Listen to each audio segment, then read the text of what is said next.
Leland, do you know what the percentage of cleaning ladies are who are illegal migrants? Do you want to guess? No, but you're welcome to tell us. Because the way that the left and the right talks about it, you would think it was 98%, 75%, 55%. It's actually 20%. You're telling me that these, multi-million-dollar hotels can't raise wages enough to replace 20% of their workforce? Despicable. And every single I'm not telling you that. I'm saying that deporting 12 million people is impractical. This actually solves all the problems, and President Trump, who you adore, love, and support, has an opportunity to make history. Why not do it? Because this is the one thing that his base actually voted for. It's immigration, it's mass deportations, which, by the way, Leland, have the support of anywhere between 55 and 65% of all Americans support deporting every single illegal migrant. This is where the nation is. How is it practical to go against the wishes of the American people? That's not just not practical, it's immoral. Well, politicians go against the wishes of the American people all the time. That's why it is Washington. But McKinnon, I'm going to ask you this. Bill O'Reilly actually made the same point I did today, and said this is untenable. If for nothing else, then in 2028, a Democratic president could reverse everything, and then Republicans are back in the same spot.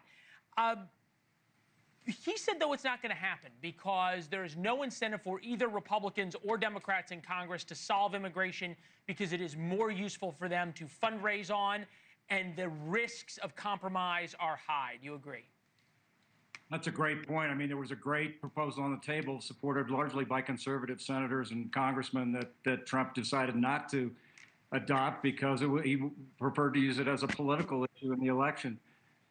This is an issue that I worked with George W. Bush on in 1999, and it was part of what attracted me to supporting Bush, his compassionate conservatism, his embrace of immigrants, particularly along the Texas border, where I spent a lot of time with him. But it's been almost almost a third of my lifetime now that they've been working on this, trying to find a solution, and been unable to do it. And so the issue really here is, listen, I think displacing 20% of the workforce is a lot. I think 20% of the hotel workers is a lot of people. Right. And I think driving up those prices would put a lot of those hotels out of business. The number of migrant farm workers is a lot higher than 20%. Again, listen, I think that people support the notion of getting out illegals who are criminals, people who are sort of anti-American and not enacting or abiding by American laws. But those that are here to do work that most others don't want to do or do for the paycheck, people support that. And it's not, that's why Trump has been so back and forth on the agricultural stuff.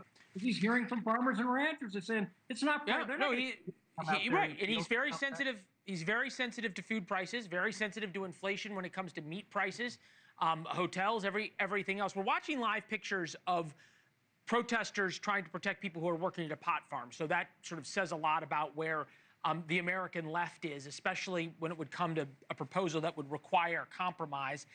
The right isn't there either. This is just some of Trump's supporters when Trump talked about giving some kind of workers program for farmers. Take a listen. Mass deportations now, amnesty never. You have to get your country back. And I can say this from firsthand experience, that people are pushing President Trump for amnesty. They are pushing him for mass legalization of illegals. If you want to break our coalition, go and push amnesty. That right there would be a complete collapse of everything that we have worked for, everything. I always think, Cillizza, it's funny when people lecture Donald Trump about what the coalition... I know. He built the coalition. Right. This is, I think, a reflection of kind of the hollowness and failure of our current political situation. I actually think you're right. I actually think Trump is in a place where, in theory at least, he does have the political capital and the power over his party, as was demonstrated with the One Big Beautiful Bill, right? I haven't seen a modern politician this in control of his party ever to do something exactly what you propose, which is like, hey, you're not going to like everything, but we're gonna solve this problem in a way that only I can do. Great legacy item for him. Our politics just won't do it because it's too good of an issue. It really is. Bill O is right. Like it's too good of an issue for both sides. But and this is the problem. Is like our politics is not really solution oriented. Right. No, it's create campaign issue oriented, and he would be walking to a buzzsaw if he did it. Well, and also there would be very little incentive since he's a one-term president right now. He's done. Right. For people to compromise, because as Charlie Kirk points out on the right, there's going to be people who will primary any Republican who goes along with him. Batya, I think it's an important point, though, that yes, the border is closed right now, and yes, there is some forms of deportation, whether you want to say they're mass or not, or whether the numbers are what they were at certain times or as high as President Trump has promised is a different question. But it is unquestionable. Just as Biden reversed everything Trump did in the first term, a Democratic president in 2029 could do the exact same thing. You're telling me it's not worth letting a couple of million otherwise law-abiding folks who've been here for 5, 10, 15, 20 years that have families here stay in America to get the kinds of reforms that President Trump once codified into law? First of all, I have to tell you guys, it's so amazing to sit here and have people now acknowledge, well, of course, we have to have a strong border. Well, of course, get the criminals out. Do you know how many times I was called a Nazi in order to get normal people like you guys to acknowledge, like, hey, we should have a border. Hey, we should get the criminals out. Oh, come on, Batya, come on. Don't lump us in like that. You know, you and I have been talking about the border since I started this show. Leland. I don't mean you, but I'm just saying, like, the Democrats, like, you don't understand how much anger there is in the MAGA base at what we had to go through to get this recognition. And there's 100 issues like that from Trump. I will tell you, Leland, I think economically it is godless to allow these people to stay here because they drive down the wages of working class people. It is godless to be an elite with a college degree who will never face competition from an illegal migrant to sit there and say, well, what's 5 million here or there? I think it's political suicide. I think it's economically totally wrong to the working class. And I think it's breaking a promise. It's breaking the one thing people Mark, I think Mark's got an answer to this. Go ahead, Mark. Well, again, I just completely disagree. You're not going to find people to go out and take those farm worker jobs. That you just aren't. Have you been to South Texas? Have you been out in those the fields in the 100-degree heat? You're not going to find people to come out there. We already are. We're already seeing that the native-born population, 2 million people have entered the workforce since Donald Trump took office, and 500,000 illegals are out of the workforce. It is happening. They did take their jobs, and they're coming back for their jobs. It's literally happening right now.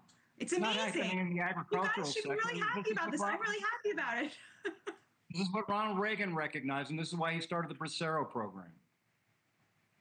What was that, Mark? Well, it's a temporary work status for immigrants to work here temporarily. Right. I want to ask you, Mark, just from a political standpoint. People call that amnesty. Right. No, and then that's what they're calling it now. You look at this picture, and what is there, a couple of dozen, maybe 50 ICE protesters. We got a segment later on exactly who's paying for these people and organizing them and funding them. But politically, this picture works fabulously well, does it not? Both for President Trump and the MAGA folks, and then also for Democrats. Yeah, well, as everybody's been saying, it's a great political weapon for both sides. And the fact is that this is the first issue that Trump talked about coming down the escalator. It's the first, the middle, and the last issue that he always talks about. Right.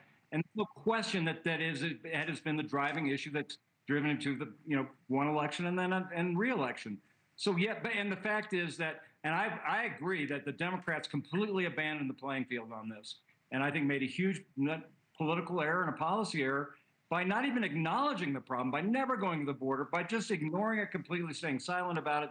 And Trump has done a very good job of keeping his promise of sealing the border from criminal elements. But now he's facing the reality of, Steve Bannon doesn't have to govern, Charlie Kirk doesn't have to govern, President Trump doesn't have to talk to all these farmers and ranchers who need workers.